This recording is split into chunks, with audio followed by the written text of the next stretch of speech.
the NATO meetings with Jeff, and then we go to, I guess, Estonia for another NATO meeting. Yeah. And then I'm going to stop in the Gulf and then to India and Pakistan. Do you want us to do it? Yeah, that's usual.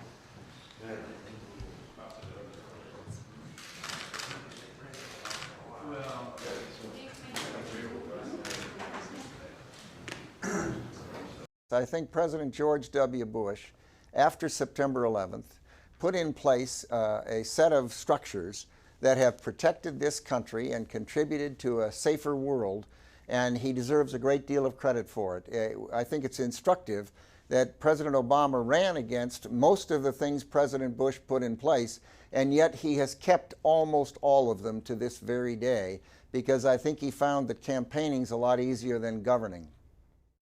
The situation in Libya is unfortunate. It seems to me that it's important in a military operation that it succeed. People's lives are at risk. And the critical element is clarity as to what the purpose is. And there's been so much ambiguity and confusion about what the purpose is, whether or not Gaddafi, for example, is going to be there when it's over. And the delay at the beginning, when there was motion, it seemed to me, was unfortunate. If you put yourself on the ground in Libya, a part of the Gaddafi government or a rebel, the issue as to whether or not Gaddafi is going to be there when it's over is the critical question. And if it's clear that he's not going to be, then things move to push him out. I mean, NATO. We always do. In any military conflict, there's that risk, and everyone needs to be careful about whether or not there could be that kind of unintended consequences. If you look, I think more people will be killed. You're looking at stalemate.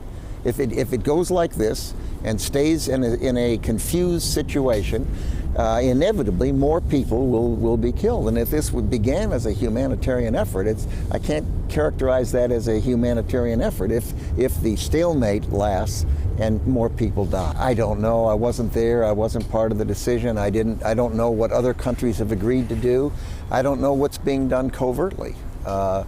In life, there are overt actions and there's covert actions. There's public diplomacy and there's private diplomacy. And sitting from the outside, it's hard to judge. But certainly one has to hope that the coalition is successful. Gaddafi is a brutal leader who shouldn't be governing his country. And I hope that when this is over, he's not. So you would say that there is no alternative but to stick with it, and if possible. Let me say one other thing. If one looks from a strategic standpoint at the region, the biggest threat is Iran and Syria. The anchors in that part of the world are Egypt and Saudi Arabia and the Gulf, from the standpoint of the world looking at it. Libya is important today because West is involved. The United States and the NATO countries are involved. How we handle it there is a signal that's going to be read in Iran, in Syria, in Egypt, in the Gulf. And we have to recognize that they have a weight and a strategic importance that's greater than Libya.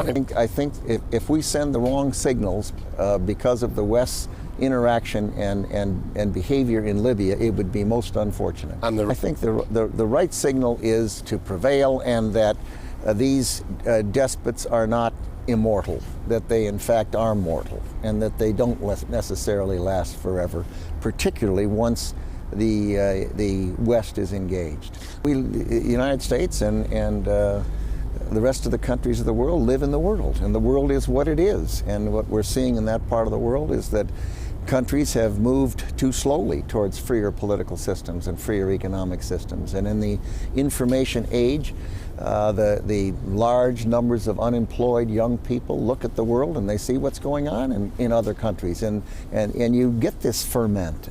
It's turbulent, and any administration is going to have to deal with that turbulence. But Obama, I can't tell you what their motivation is or why they're doing what they're doing. I do worry that a lack of clarity, one way or another, is dangerous and unfortunate. What do you think of this Benghazi mess? Well, it's unfortunate. It's unfortunate.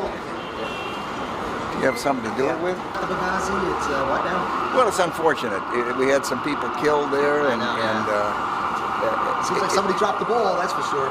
Yeah, if you're going to have people at risk, I think we have to try to provide the security that'll protect them. I thought they should have had some sort of reactionary force to get in there, right? Yeah, well, I'm sure they did. Apparently, there were people in the field.